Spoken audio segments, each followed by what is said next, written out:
बोला बोला शेरा वाली मैया की।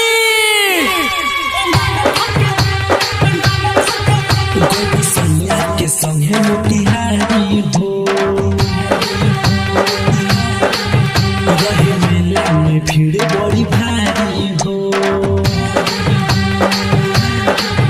बनी सैया के संगे मोतिहारी हो रहे मेला में भीड़ बड़ी भारी हो। छूटल जे साथवा सैया के जो है लगनी हाय हाय पंडाल धके रोवे लगनी, पंडाल धके रोवे लगनी।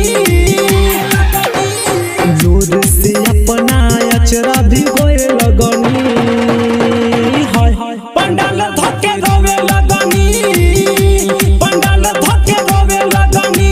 रिकॉर्डिंग बाय तराना स्टूडियो मोतिहारी। पंडाल धके रोवे लगनी,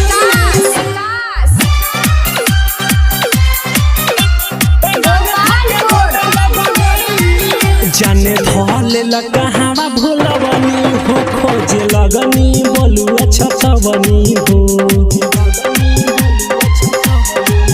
जाने धोले लगा हवा भूलवनी हो खोजे लगनी बोलुआ छतवनी हो।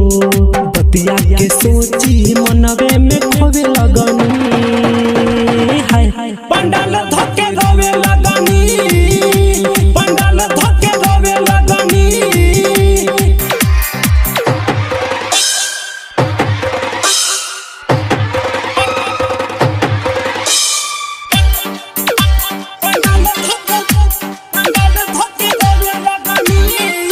घूमी घूमी खोजले निसादा मेला हो। दीपक सोना दोस पड़नी अकेला हो।